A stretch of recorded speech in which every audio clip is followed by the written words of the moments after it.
Et si Mhm. jamais, ça je le dis pour les autres femmes ou les autres filles qui vont écouter, si Mhm. jamais ils te donnent un franc, ça va te revenir dans la gueule. Je suis désolée de dire Ouais, ça tu comme devras ça parce que payer. dinañ Tu la ko devras payer. ouais, tu devras payer wala dinañ la ko wax maa la defal lii Waouh. Mhm. maa la dugal fii. Je crois au fait que euh, ce qu'on peut considérer comme une faiblesse peut être notre force. Ce qui est bien aussi, c'est que cette place-là, d'autres femmes ou d'autres filles l'ont vue et veulent cette place. Et que Oui. moi, je suis prête à donner cette place. Bonjour à toutes et à tous, j'espère que vous allez bien là où vous vous trouvez. C'est Zoubida. Je tenais à vous présenter mes plus sincères excuses pour la qualité sonore de l'épisode d'aujourd'hui. Elle n'est absolument pas terrible. J'espère quand même que vous prendrez autant de plaisir à l'écouter que moi à le préparer pour vous. Bonne écoute. Je suis Zoubida Fall et vous êtes dans le podcast Conversation féminine. Photographe, documentaliste, cinéaste, écrivaine, entrepreneur, elle est connue et reconnue pour ses réalisations photographiques aussi bien au Sénégal qu'à l'international.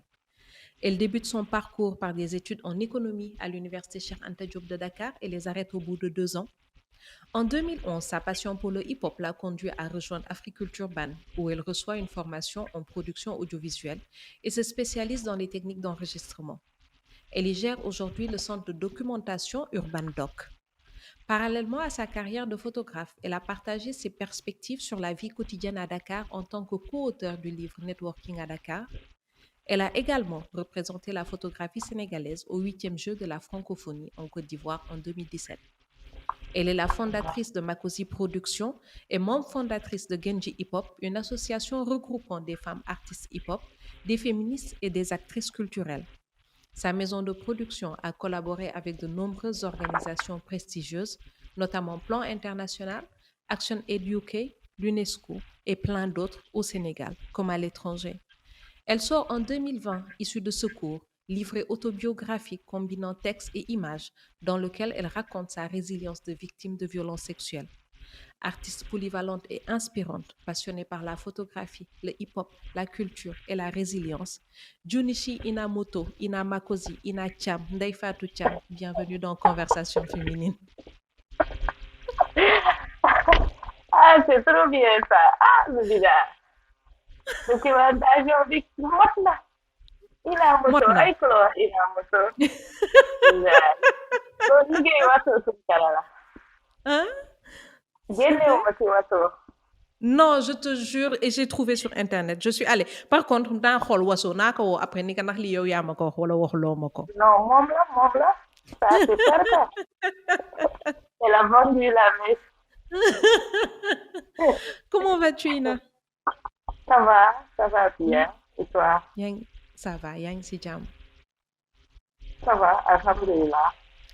Je suis heureuse de te recevoir dans Conversation féminine et tu me ramènes très loin parce que j'ai commencé Conversation féminine en faisant 100% des entretiens en distance parce que je n'avais pas l'équipement, ni le studio, ni le matériel pour pouvoir accueillir mes invités. Et tu me ramènes à ça et je fais ça avec beaucoup de nostalgie dans le cœur et ça me fait beaucoup de bien aussi.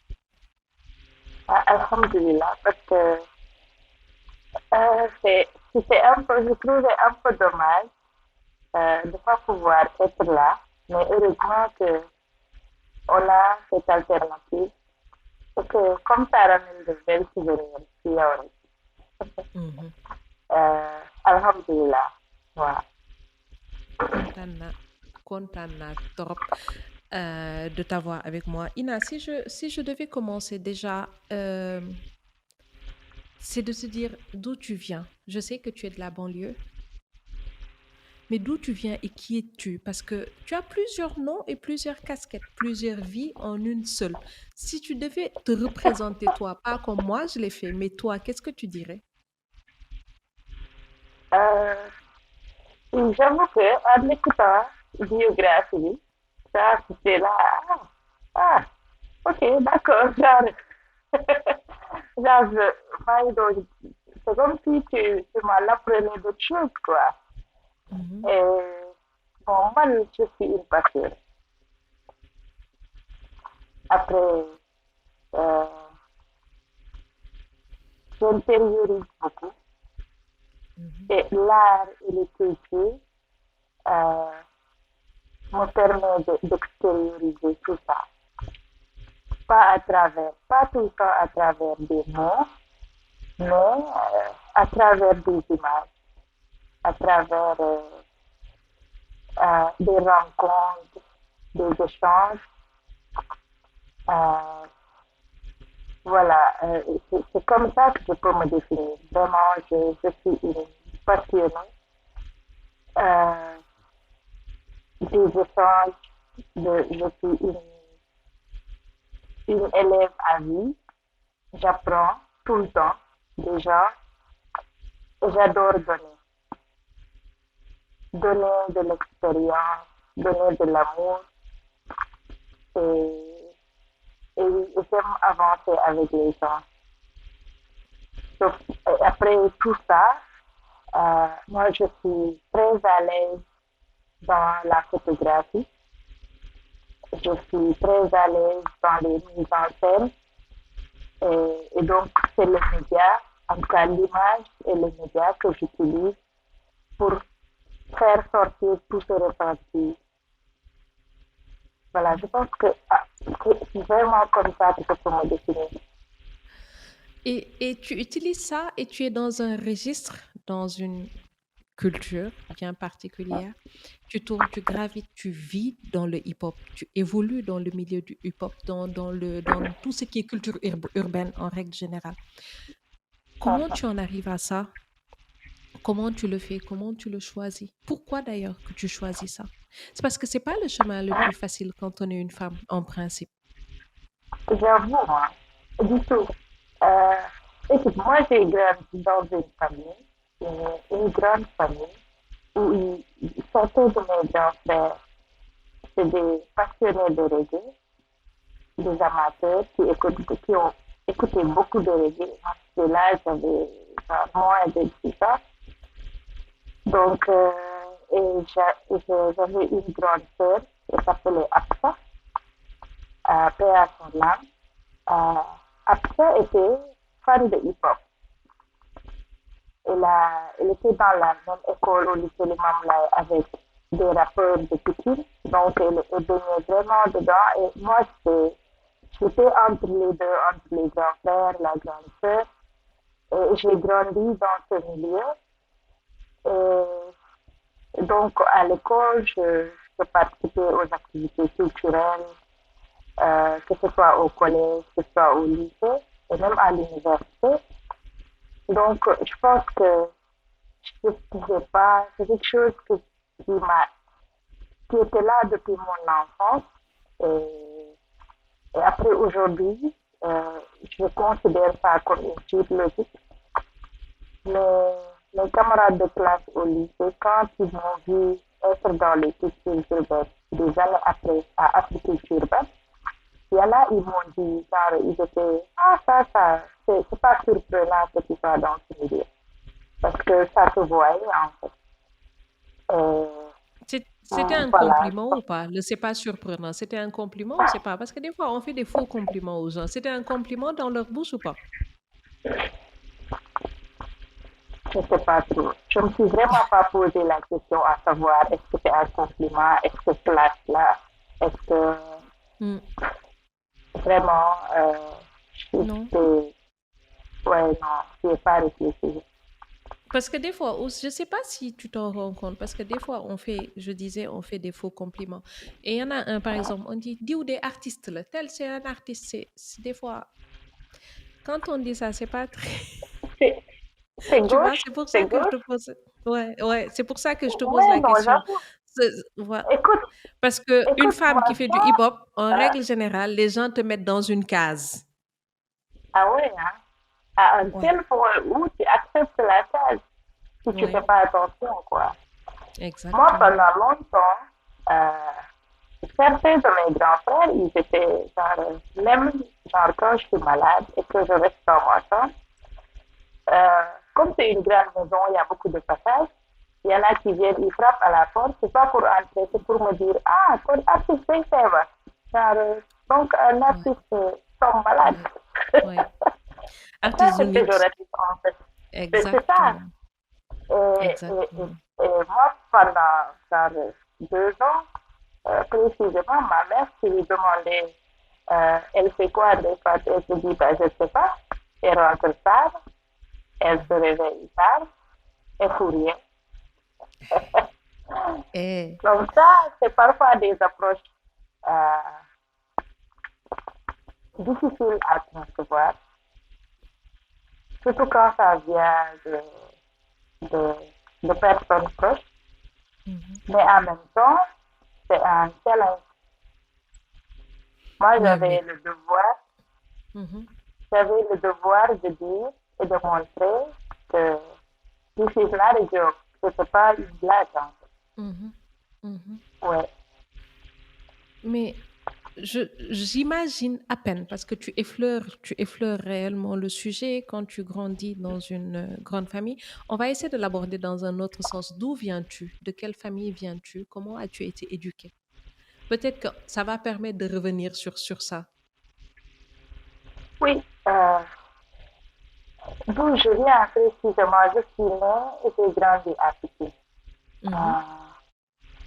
Euh, et à Pikini-Kota. Donc, j'ai fait l'école primaire, à l'école 3, c'est à Mhm. 2 mètres collé à chez Yow moi. ak Maam Ndiaye Savon yéen a bokkoon école leer na ma. Déedéet kay. Waaw, mën na Non, mais nekk de. tu vois, non, mais c'est le seul truc, comme ça revient très souvent dans son propos. Donc voilà, c'était juste ça. Non, loolu mën na Donc nekk, oui, c'est une possibilité là. exactement. Donc tu as fait école 3 parce que école 3 est une école très célèbre quand même à Pikine. Et à chaque fois Oui, que des gens de ça. Pikine font référence, tu entends revenir le nom de école 3. Mooy école Star yi. Genre Mame Yaa Ndiaye ngi Maam Savon. Ndiaye Savon yéen a bokkoon école. Oui, ensuite j'ai fait le collège à Division. Et Mhm. puis, le lycée Limamoulaye. Et à Fadi Diop, j'ai commencé à jouer au basket. Parce que, je sais pas, je voulais sortir de chez moi. Tu sais, nous, on a tendance, dans la banlieue, c'est rare de voir une maison, bon, quand j'étais jeune, hein, de voir une maison qui est tout le temps fermée. Mhm. Il n'y a pas de beaucoup de bruit, les gens sortent pas beaucoup, il n'y a pas de un membre de la famille qui baigne dans la petite délinquance. Tu vois, c'est un peu bizarre, quoi. C'était école, jangi, kër gi, point. Mhm. Et moi, j'étais quelqu'un je voulais sortir, j'ai tout fait. Et là, je commençais à jouer au basket, j'ai commencé au centre boxe, à SCT boxe. Et ensuite, j'ai rejoint Petit Basket Club, qui est basé à Thiaroye. Euh, Mhm. et puis ensuite, je suis allée au lycée, Limamoulaye, et puis l'université. Donc, j'ai joué au basket du collège à l'université. Arrivé à l'université, je jouais à Pékin, j'étais affiliée à Pékin Basket Club. Et je logeais à l'université, c'était compliqué. Oui.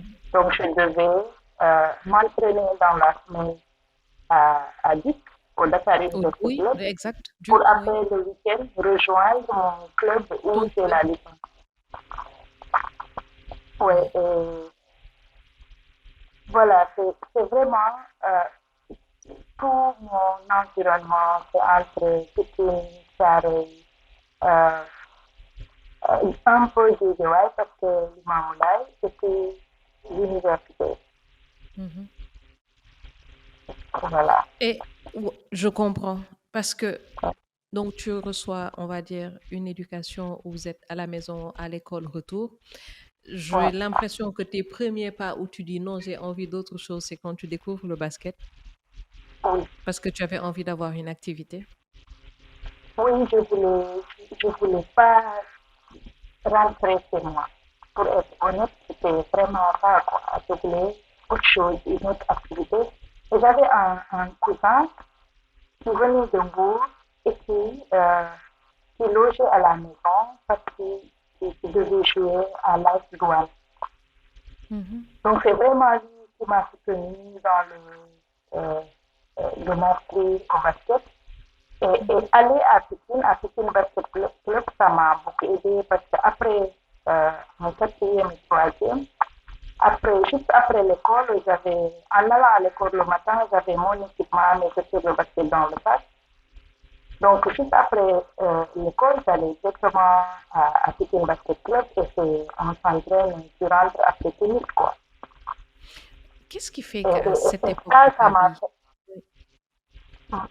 Oui, oui, ça aussi. je dis, qu'est-ce qui fait qu'à cette époque de ta vie, tu te dises, je ne veux pas rentrer à la maison? Qu'est-ce qui se passe? Quel est le déclencheur? Le déclencheur est que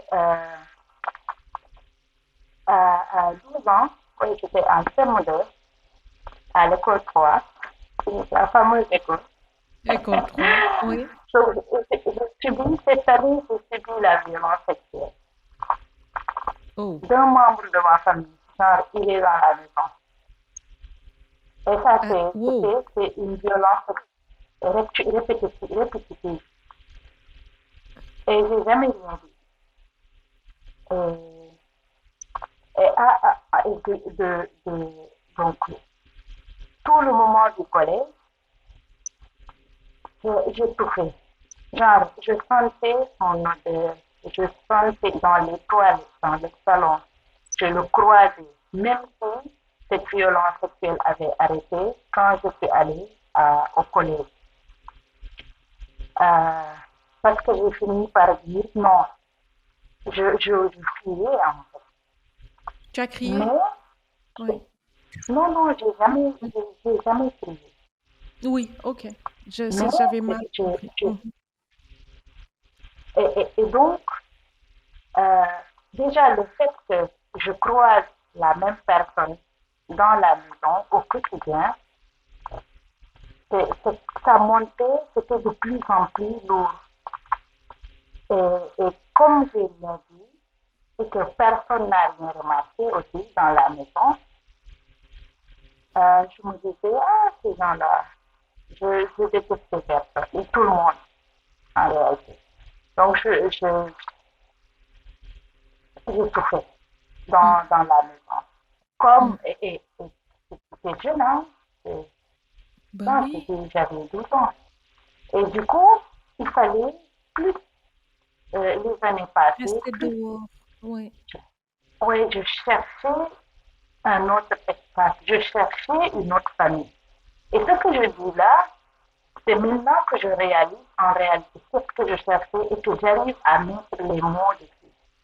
Mais avant, je ne savais pas que c'est une autre famille que je cherchais. Et cette autre famille, c'était le basket. C'est devenu le basket. Ça aurait pu être autre chose parce que j'ai j'ai fréquenté, j'étais souvent avec les mecs, j'ai fréquenté beaucoup de gens euh, qui étaient dans des choses pas catholiques, Mhm. des mecs surtout. Mais euh, ce cousin dans la maison et que euh, c'est la personne extérieure qui est arrivée et que j'ai aimé et que je m'entendais avec et que je sentais qu'il était à l'écoute. On parlait basket, il me montrait, il m'amenait parfois à ses entraînements. Et c'est lui-même qui m'a inscrit, qui m'a dit, vas-y, va à Bob. Il avait des copains à l'IGT Bob et qui m'ont accueilli. Et ensuite, comme dans l'année scolaire, je devais aller à l'école, donc Pikine était plus proche, je suis allée à Pikine. Et vraiment, cette autre famille, c'était le basket et ça le reste aujourd'hui. Ouais. Dé- Désolée, désolée, désolée de t'avoir fait évoquer évoquer cet épisode-là. Je suis désolée parce que voilà, je pourrais jamais me mettre à ta place par rapport à ça. Par contre, je comprends et j'entends le fait qu'on essaie de se reconstruire en allant à l'extérieur et partant à la recherche d'une nouvelle famille. Je bug complètement et je suis en train de perdre mes mots. Désolée pour ça. Euh, Non, si je non, reviens, t'inquiète. non, mm, Si je reviens à ça justement, donc tu t'éloignes, tu t'en vas, tu sors, et pourtant, à la base, vous êtes censé rester en famille, rester ensemble, parce qu'apparemment, c'est l'éducation que vous avez reçue. Et du coup, que deviennent tes liens avec tes parents? Comment tu le vis? Comment tu vis les liens, ces liens-là, que ce soit avec ta mère, que ce soit avec ton père, avec tes frères et sœurs, quand ils te voient, eux, di yendu si mbedd mi ak di fanaan ci mbedd mi, d'être tout le temps dehors, en vrai.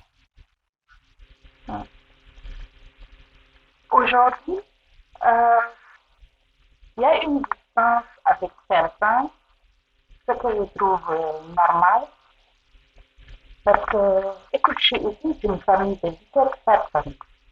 Mhm, Euh, du coup, certains sont mariés, ont déménagé depuis, ils ont leur famille, on se voit que pendant les événements familiaux, et où je ne suis jamais là, de toute façon. Et mes parents, ça appelle tous les jours. Donc, où que je puisse être, ma mère, elle appelle tous les 2 jours. Je ne l'appelle pas, mhm, elle appelle, de toute façon. mhm, Mon père, c'est quelqu'un de très. euh, qui a, c'était le premier à accepter, genre moralement, le fait mhm, que je sois. euh, je répète ces mots mhm, différents. Lui, il trouve que je suis différente de ses autres enfants, que mhm, je suis quelqu'un qui bouge, qui va aller ailleurs. Quand j'ai déménagé, j'ai décidé d'habiter seule. Un de mes grands-pères, c'était bizarre pour lui que moi, ouais, une jeune femme, que je décide d'habiter seule. Donc, et comme il y a eu tellement d'événements qu'il n'ose pas me le dire directement, il en a fait recours à ma mère et ma mère en a parlé à papa. Et il m'appelle, il me dit, ah, ils sont en train de s'inquiéter. Genre, mais moi, je sais que tu vas gérer et que moi, il m'a dit, je savais que tu es quelqu'un qui allait partir. Et du coup, c'est un mix, c'est des approches très contrastées qui font que moi, je reste dans mon truc, dans mon environnement, je cherche sur ma paix, cette saison, et ils ont compris. Même s'ils ne ouais, mettent pas les mots, même si on n'en parle pas directement comme ça, comme on est en train d'en parler, toi et moi, mhm, mhm. mais je sais qu'ils ont compris. Mais c'est ça, Et parce que ils c'est ça savent que la je sais. question. Mais c'est ça la question que je voulais te poser en vrai, c'est de dire quand est-ce qu'il y a eu cette conversation d'ailleurs pour qu'ils sachent ce que tu avais vécu et ce qui te poussait dehors et que eux en tant que parents comment ils se sont sentis en découvrant que quelque part il y a des choses qui se sont passées qu'on a fait du mal à leur fille sous leur propre toit. Ouais, en ce moment, mon père, il n'était pas là. Il venait tout juste de prendre. Il était comptable à la petite, quand il Mhm, avait pris départ volontaire. Il en avait marre de Dakar, il est allé au village. mhm, Et donc, euh, moi, quand j'ai écrit le livre en 2020, j'avais déjà fait les photos en 2018 mhm, et j'ai gardé ces images, j'ai cherché qu'est-ce qu'il faut faire avec. mhm, Et puis, j'ai écrit le livre en 2019 et c'est sorti 2020. Avant la sortie, j'en ai, j'en ai parlé à ma grande sœur qui est décédée après et elle était dévastée. Tout le monde en fait, c'est le cas de tout le monde.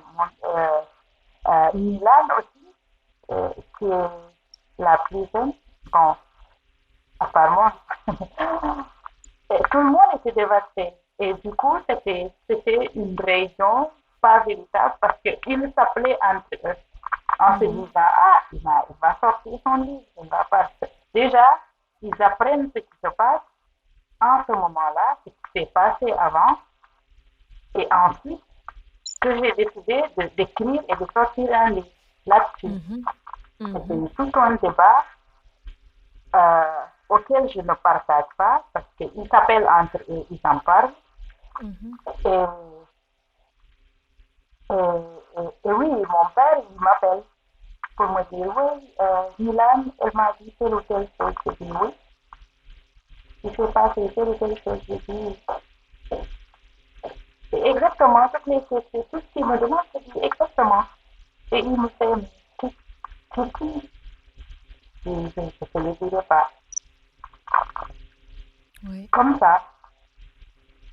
Et puis, parce que tout ce qui a déclenché tout ça, moi j'ai fait les photos, je voulais les exposer. Mhm. C'était pas destiné à être un livre. Mhm. Mais entre-temps, je me suis Mhm. mariée. Mhm. Et le mariage a, m'a fait en fait revivre. Parce que euh, ça m'a fait, c'est comme si j'étais retournée en arrière et que j'étais en Mhm. train de revivre une violence sexuelle. Oui, Parce que parce que tu n'as relation pas sexuelle, soigné le trauma en vrai. c'est Tu l'as ça, juste euh, enfui. c'est ça, je l'ai enfui, j'étais un déni pendant des années, j'en ai pas parlé. En fait, il y a des gens en qui j'en ai parlé. Des gens comme Mhm. Fatou Kande Senghor, comme Fouman. Mhm. Mhm. Mhm. Et c'est les seules fois où j'en ai vraiment parlé, quoi, ouvertement, Mhm. comme ni may waxee ak yow nii. Ouais. Et du coup, le mariage, mais ça n'a vraiment pas marché à cause de ça. Mhm. Je suis partie de la maison, pardon. Sérieux? et, et oui, oui, sérieusement. Et là, Mhm. seul dans mon, genre, dans mon local, ma chambre, sama focus bu ma loué Mhm. tout était en train de revenir. Et là, je me dis, ah non, non, non, non, ah, c'est pas le mariage, ah putain, Mhm. qu'est-ce que j'ai fait? Tu vois? Mhm. Moi, honnêtement, je pense que j'avais géré ce Ouais. truc-là, que j'avais, Non, alors que non, absolument pas. ça ne faisait que commencer en fait. Et donc, mon ex-mari, il n'avait pas compris ça. Il ne pouvait pas comprendre. Tu as subi une violence sexuelle à 12 ans et à Mhm. 30 et quelques, Mhm. tu as encore ce trauma. Tu ne peux pas gérer une relation sexuelle. Ah là, non, il ne pouvait pas comprendre ça. Donc, c'est du genre, je fais des caprices, j'amène des problèmes là où il n'y en a Oui, pas, tout ça. oui, mais ça Et rajoute c'est une violence vraiment, à une autre, hein? mais justement, et c'est vraiment ça qui a déclenché, c'est avec le mariage, la famille qui naît, les gens se posent Mhm. des questions, c'est quoi ton problème? Et je dis, et je Ouais. crache le morceau, je dis réellement, voilà mon problème. Ouais. Et c'est là, moi, mon grand frère, sa femme, elle est infirmière. Euh, et quand je suis allée chez eux et que j'ai expliqué, le Mhm. mec, il a pleuré comme un enfant. Moi, vraiment, Mhm. parce que ils ont eu du mal. Parce que c'est dire, moi, j'étais dans cette maison, j'étais au même Exactement. endroit quand ça s'est passé et que j'ai rien vu. Tu es la victime, mais leur culpabilité doit être extraordinaire. Oui, oui, oui. Et à chaque fois, à la fin, je voulais plus leur parler parce que j'avais une partie de moi qui avait accumulé ça, une Mhm. autre partie qui venait de renaître et une Mhm. troisième qui doit gérer ma propre famille, mes grands frères qui ont 15, 20 ans de plus que moi, qui pleurent devant moi, quoi. Mm. Mm. Et c'est là, juste après ça, j'ai eu une résidence artistique en Suède et pendant 2 mois. Donc Mhm. c'était le voyage qui a fait un tournant, quoi, parce que je suis arrivée là-bas, j'ai déprimé pendant 15 jours. Je suis Mm. pas sortie, j'ai pas, genre, même les gens avec qui j'étais, ils commençaient à avoir peur. Mhm. Et pendant ce moment-là, à un jour, j'ai réécrit les dialogues. C'est ce qui a amené le livre. Mhm. J'ai écrit tout ce qui s'est passé, de l'acte à tous mes moments de résilience.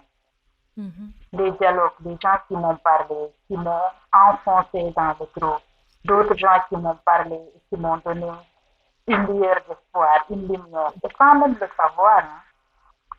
Et c'est ça qui a fait le livre. Ouais. À partir de 2020, où tu sors le livre où l'histoire explose dans ta famille et peut-être fait imploser une partie de ta famille et des liens que vous avez entre vous, euh, qu'est-ce qui s'est... Parce que je suis convaincue que la période où tu sortais tout le temps, que tu as commencé à t'intéresser au hip-hop, au basket, etc., qu'on t'a fait une réputation de que tu étais perdu. Qu'est-ce qui a bien pu... Qu'est-ce qui s'est passé entre le moment où ils comprennent tout ça, ton processus, et la manière qu'ils ont de te percevoir? Est-ce qu'il y a eu un avant-après? C'est Oui, surtout ça. non, Est-ce qu'il y a eu un avant-après de comment ils te perçoivent et comment ils te voient en vrai? avant, ils me prenaient pour Sarah Kukeri. Tu as vu ça? Parce que moi, je dis ça en toute modestie. Je dis à mes parents, vous êtes forts, quoi. Dans cette banlieue-là, vous éduquez 17 enfants. 17. Ay, comment ko waxee sama yaay danaa ma macha allah Macha Allah, bul wàññi sama njaboot. pour ko sama njaboot. Mais qui a tout le monde, genre, tout le monde travaille, tout le monde a sa famille. Il y a personne qui a été en prison, amul tokkatu bon, amul Mhm, délinquant. 17 personnes dans cette précarité de Pikine. Je dis, mhm, vous êtes, genre, da ngeen war a sant yàlla, quoi. Et mhm, moi, dans tout ce tralala, je suis celle qui s'intéresse au sport. Il n'y a pas de sportif, il n'y a pas d'artiste chez moi. mhm, Et du coup, ce truc-là, c'était Ndeye Fatou Sall. Car ils en avaient fini. Après, les mhm, parents, ils sont très âgés, ils n'ont plus le temps ni l'énergie de voir je sors, je vais où, je rentre tard. Les grands frères, il y en a, ils sont genre, man, su ma la wonee samay grands frères, quand ils venaient à l'école, au collège, les profs me disaient, ton père était là. Je Ton dis, père non, est c'est là. pas mon père, c'est mon grand frère. Ouais. Donc, du coup, il y a tellement de différence d'âge que communication, c'est ça, Mhm, donc, euh, à un moment donné, ils se sont dit, qui daal sarax la, nañ ko bàyyi noonu. mhm, Mais quand ils ont compris, mhm, quand il y a eu tout cet éclatement, ce truc-là de violence sexuelle, tout, mhm. ils se sont, c'était comme un, d'accord, Mhm, merde, mhm, j'étais où? mhm, mhm. Il y en a, ils culpabilisent jusque-là. Donc, du coup, même si je me dara aujourd'hui, ils ont du mal à me le dire. Parce que Ouais, moi, quand j'en ai eu mal, je leur ai sorti qu'au moment où j'ai eu besoin de protection, vous vous étiez étiez là, pas là. mais vous n'étiez pas là. Ouais. Et Et ça, ouais. je sais que dans là, il fallait que ça Non, du sorte. dangam. Je reste convaincue que du dangam, si tu me le permets. Je pense que du Ouais. dangam, mais fippu la. Mais c'est C'est ça, que, voilà, exactement. c'est vraiment, et je vais essayer de traduire ça, ce n'est pas juste de savoir mal parler, mais c'est une révolte et c'est un moment de dire que vous n'avez pas été là pour moi. Donc, ce n'est pas que juste tu as envie de mal leur parler, mais que c'était le moment pour toi que ta parole s'élève. C'était à ton tour de parler. Parce que tu t'es tu Oui, pendant c'est toutes ces ça. années, tu as pris sur toi. Oui, exactement. Et donc, quand ils comprennent ça, aujourd'hui, c'est vraiment différent. Parce que Mhm. on a une autre relation, ils comprennent, ils se disent, elle est plus. Parce que quand ils te voient comme cette petite fille-là, aujourd'hui, Mhm. c'est plus le cas. Mhm. Je prends mes décisions, ils savent que quand elle dit qu'elle va faire ça, elle va le faire. Mm. Je Voilà, je pense comprends. que ça fait des vagues de toute une vie de famille, de ma propre vie privée et qui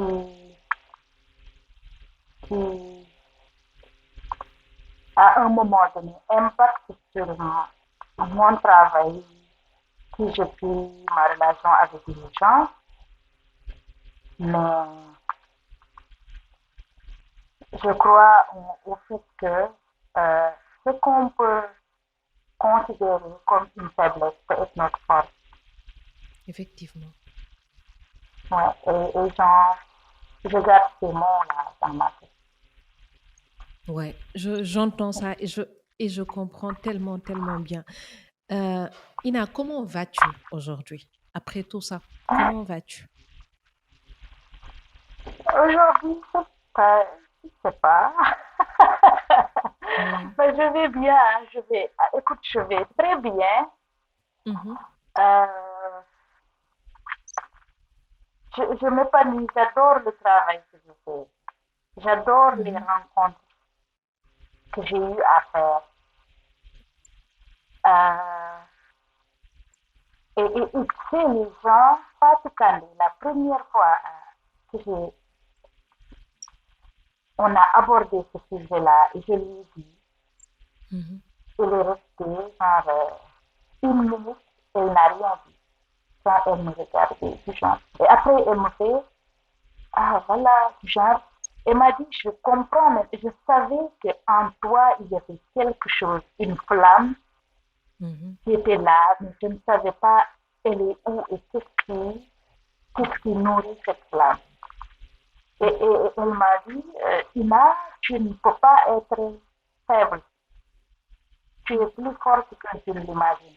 Et ça, ces paroles, ça m'a, ça m'a beaucoup, beaucoup, beaucoup aidé. Pat mhm, Kande a été une personne,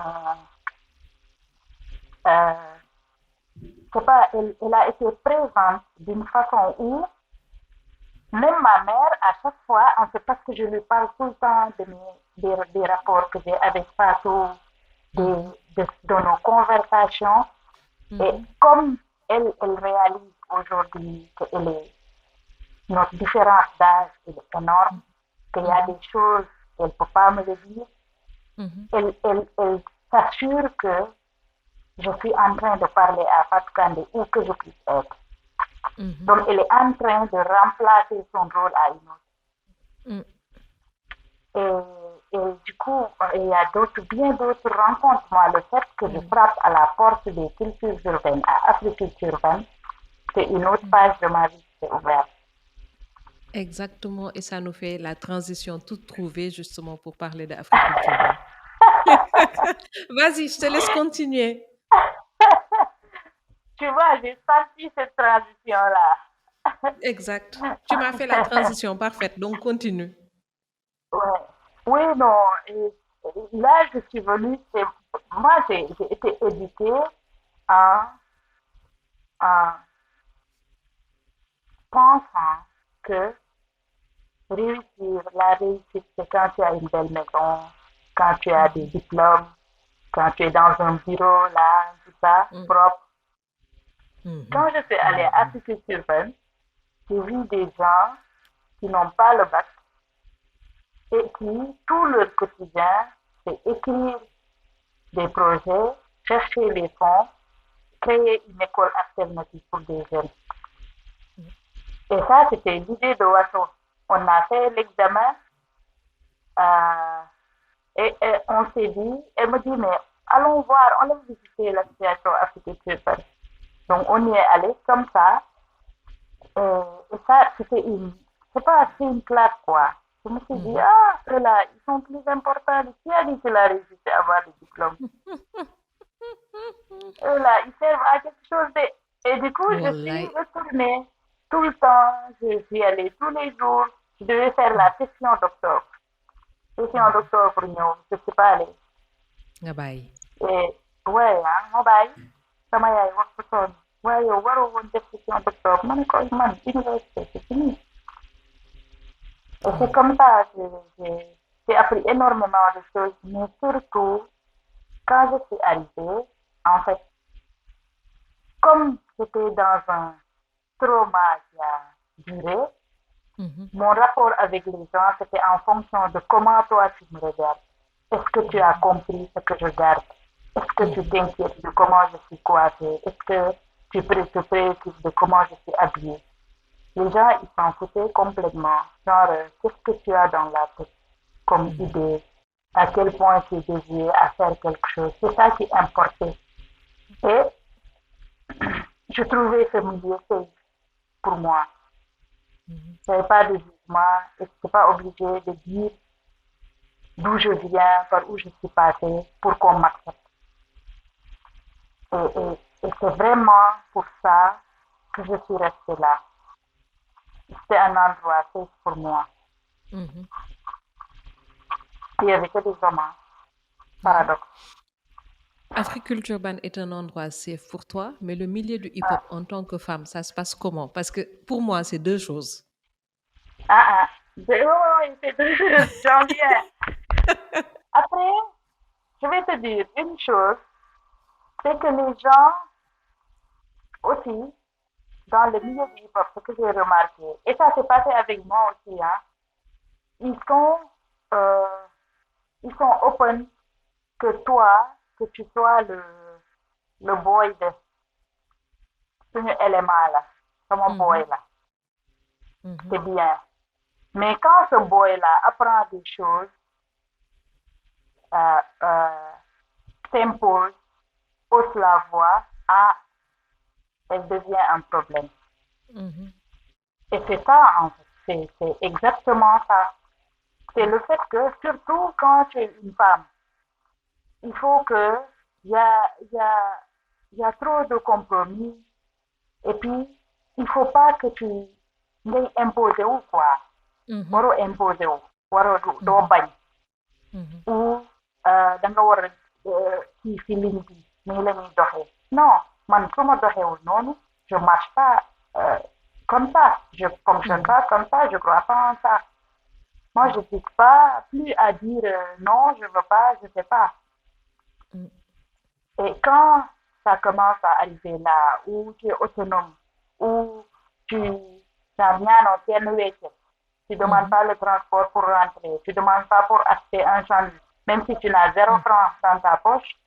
Moi, c'est ça, je l'ai réglé tout de suite. Je ne veux rien de personne. Je suis là Mhm. pour travailler et je ne suis pas là pour nettoyer quand tu n'as pas. Mhm. Non, je viens travailler pour tout le monde. Comme je dis, de nettoyer, je m'en fous, c'est un homme ou c'est une femme. Mhm. Voilà, ça, il faut le gérer. Sinon, tu restes la boy de telle ou telle personne, c'est un élément là. Et si Mhm. jamais, ça je le dis pour les autres femmes ou les autres filles qui vont écouter, si Mhm. jamais ils te donnent un franc, ça va te revenir dans la gueule. Je suis désolée de dire Ouais, ça tu comme devras ça parce que payer. dinañ Tu la ko devras payer. ouais, tu devras payer wala dinañ la ko wax maa la defal lii Wow. Mhm. maa la dugal fii. Même si Mhm. des fois ils te le disent directement ou indirectement, d'autres fois ils le disent derrière ton dos. Mhm. Et ça, je pense que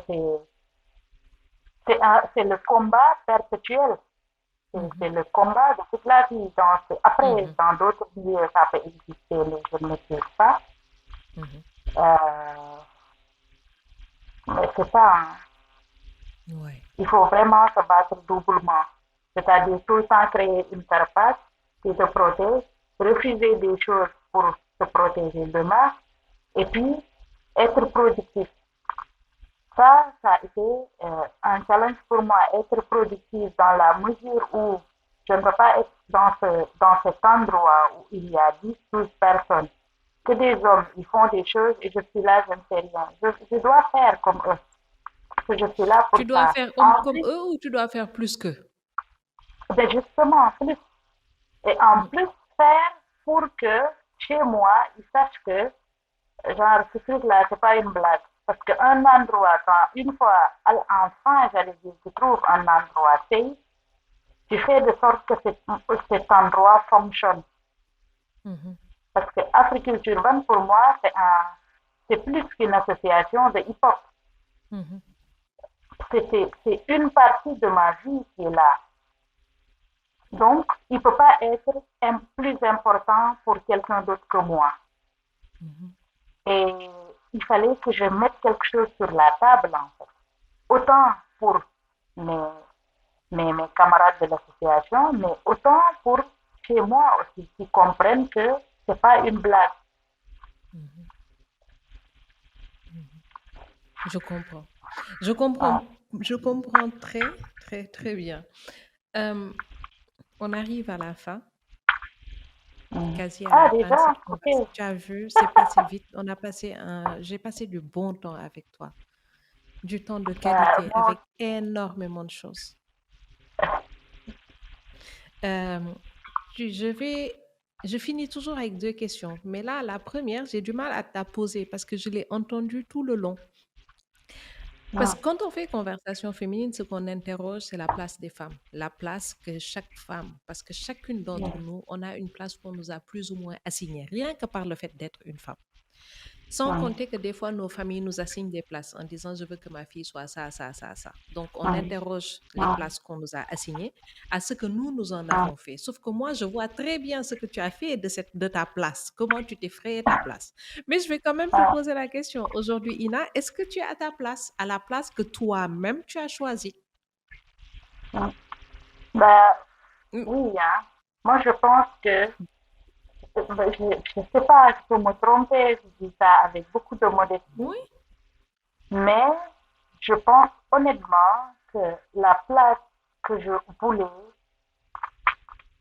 que ce qui n'était même pas appréhendé hein, réellement, Mhm. moi je le répète, un espace safe. Je me disais, tu vois, quand tu arrives à une chaise confortable, tu tombes dessus par hasard, mais doo Oui, bëgg dara lu dal chaise bi da ngay je te defarwaat promets. xam nga mais c'est ça et c'est ce que j'ai fait ce que je suis en train de faire Je te et jure. à un moment donné euh, Mhm. ce qui est bien aussi c'est que cette place là d'autres femmes ou d'autres filles l'ont vue et veulent cette place et que Oui, moi je suis prête à donner cette place exactement. xam nga boo doon C'est- di ngay ba ngay wër sa bopp ba gis sa bopp Mhm. Mhm. ba far keneen di wër boppam ci yow c'est un plus Exactement. c'est comme C'est les bonus wallahi, wallahi. et pour moi ça c'est une bénédiction Mais complètement, on est entièrement d'accord sur ça. Que c'est super voilà important d'avoir cette vie-là, de se chercher, de Mm. trouver sa place et de pouvoir en inspirer une ou plusieurs autres. Non, mais c'est super important. exactement exactement Sant yàlla. alhamdulillah man damay sant yàlla Ouais, ouais, il y a vraiment, vraiment, vraiment de quoi. Et la dernière, et je veux Mm. pas que ça finisse, et la dernière question, c'est si tu avais Mm. 20 ans, si tu avais 20 ans aujourd'hui, qu'aurais-tu aimé savoir? Ah, ay du bi daa foo jëlee bi question tu avais 20 ans Oui, si tu avais 20 ans. Hmm.